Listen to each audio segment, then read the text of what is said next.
Time now for sports on 104.7 The Cave. Here's Ned Reynolds.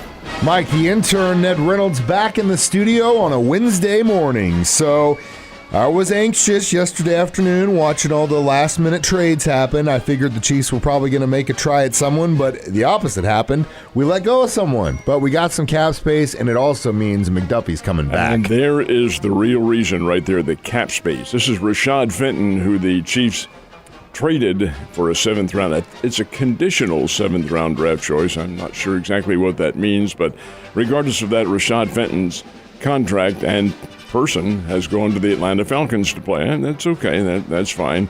Fenton was a good player while he was there, South Carolina kid, and had some hamstring problems, but with McDuffie coming back, Fenton is made expendable. So the Chiefs traded him to Atlanta, but over and above all of that, it does create cap space. All right, why would the Chiefs need cap space now? The trading deadline has happened.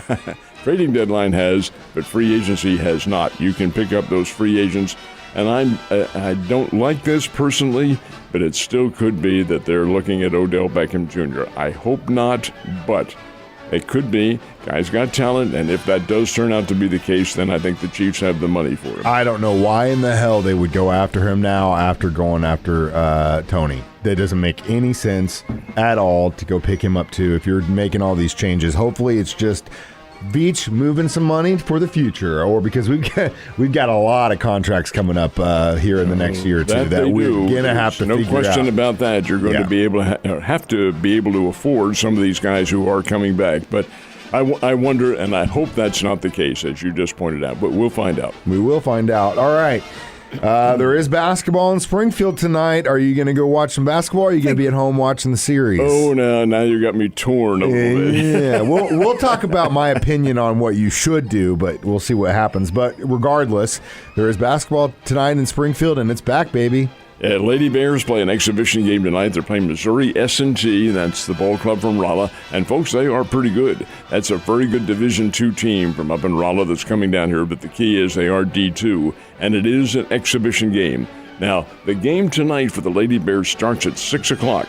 And, folks, that will be the case for all the Lady Bears games during the week here in town. They're all starting at 6, and I think maybe that may be the case in the Valley, too. I haven't gone that far into the exploration of what the Valley schedule is, but the Lady Bears are starting their weekday home games at 6 o'clock.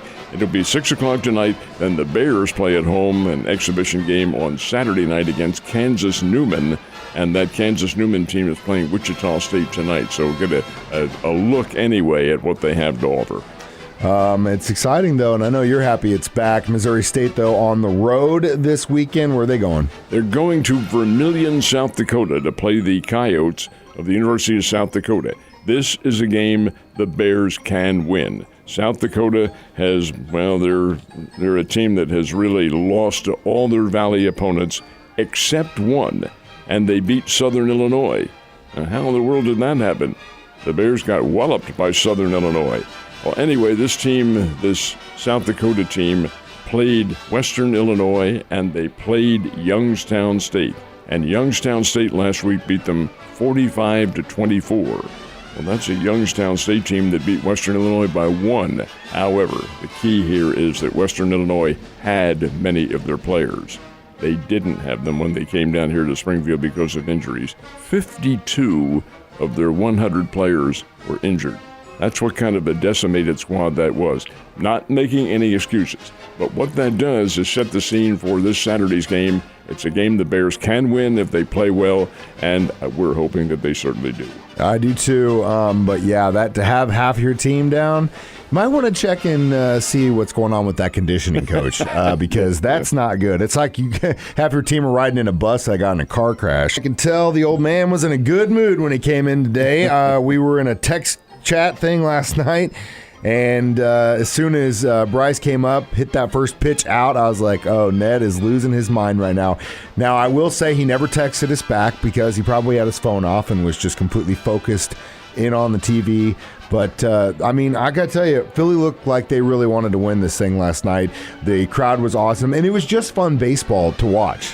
It really was. Watching the crowd and being from that community, I can tell you that's an exciting place to play. Now, Philadelphia fans get a bad rap, but it's only because the teams haven't won consistently. Well, they booed Santa Claus, too. The team wasn't winning consistently. Hey, man, Santa has nothing to do with that. Oh, yes, he does, too. He was there.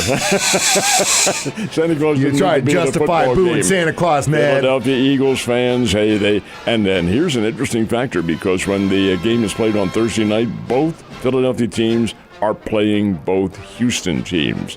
Eagles are playing the Houston Texans on a Thursday night game. Yeah. But last night, this is really interesting to me, because what we are seeing, in my opinion, is one of the unpublicized subtleties of baseball that goes on. Harper comes up in that first inning. First of all, folks, Harper is on a tear. That's true, and he's hitting all these home runs. He's a big-time player. This guy's one of the best around and one of the best in many, many years. He's flown under the radar because he's been with Washington and Philadelphia. He's making a $130 million contract. It's a huge. There's a reason why. The guy's a terrific player. He was at Southern Nevada University. It's a junior college where he went. He's from Las Vegas. But he was a cover, Sports Illustrated cover as a baseball prodigy, and the guy is. He's a student of the game. Comes up there, hits that first pitch out, and you saw McCullers on the mound. He's so mad at himself. He's dancing around. He knew he made a bad pitch. All right. Harper puts that one in orbit into the seats in right center field.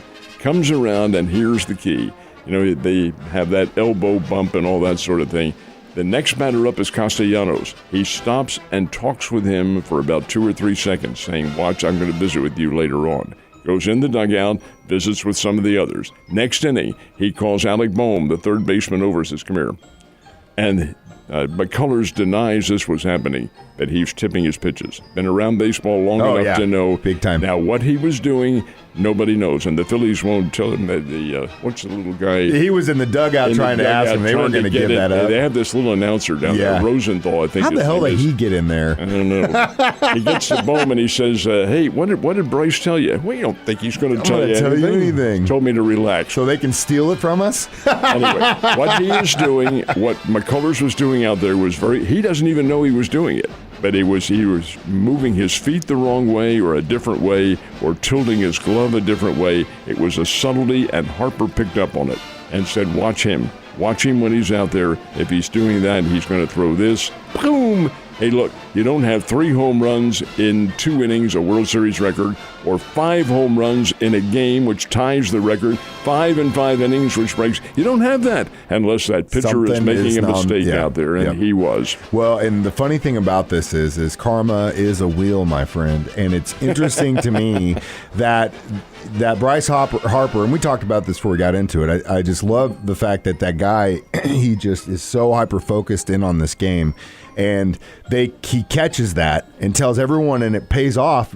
But they're facing a team who had been accused of sign stealing years before, and it's just funny to me that they do it the right way, right? And it costs you the game. This isn't sign stealing. No, this is taking what a pitcher is making. It's a mistake out there on the mound, and he didn't even know he's doing it. Yeah, it's like a poker game. It's like a tell all day, which I love. It's just like I said, it's karma. It's so good. Not to say that I'm a big Phillies fan, but at the same time, it was exciting. Yes, you are. I am for the next week. Okay. For your benefit. All right. When they talk about college football rankings, up until this point, they don't mean nothing. Now they do, because the first official bowl rankings are out, and now we have something to go by. Do indeed. And the number 1 team in the country is Tennessee, and that does surprise me. This is all going to change. This will go on for the next month. Every Tuesday for the next month, this is going to be the case. The bowl committee will come out with their new rankings, and they will change. They have to change. Tennessee's 1, Ohio State is 2, Georgia is 3. Tennessee and Georgia play each other this weekend in Athens, Georgia. Tennessee and Georgia will be a great game. Clemson is number 4. I can't buy Clemson. I can't buy them. I saw them play Syracuse a couple weeks ago, and they were taken right to the wire by a good Syracuse team. Where does Clemson play on Saturday night? How about Notre Dame? Notre Dame is not ranked. They're not in the top 25. But the Irish at home on national television on a Saturday night, watch out, Clemson. Big time. Michigan is 5, Alabama is 6, followed by TCU, Oregon, Southern Cal, and LSU. And does LSU play on Saturday night? How about the Crimson Tide in Baton Rouge? We're seeing some very interesting games. This whole thing will change as the month goes on. You're absolutely right, and they just couldn't have said it better and written it any better than having Tennessee and Georgia face each other off right after the bowl rankings come out. Georgia's going to be pissed. Tennessee's looking good, and I am doing nothing but watch that game Saturday afternoon. All right, so now, even though 2 teams remain in the World Series, other teams in Major League Baseball, while they can't go for players, are making moves at management, and the White Sox have gone to KC for their new manager. They have. They got the Kansas City Royals bench coach, a guy named Pedro Grifol, and he goes to Chicago to take over for Tony La Russa. Griffol's a very 52-year-old guy who's been around baseball all his life and is a very astute teacher of the game. He's known as a player's coach. He was bench coach with the Royals for Mike Matheny.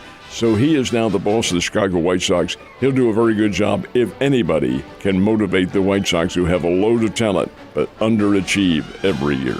All right, so what's going to be tonight? Same deal. You got to do exactly the same thing you did yesterday, Ned. Can't Go guarantee home. I'm going to do that. Come on. Well, hey, you heard it here first. If the Phillies falter tonight, Ned didn't do what he did yesterday. Have a great day, sir.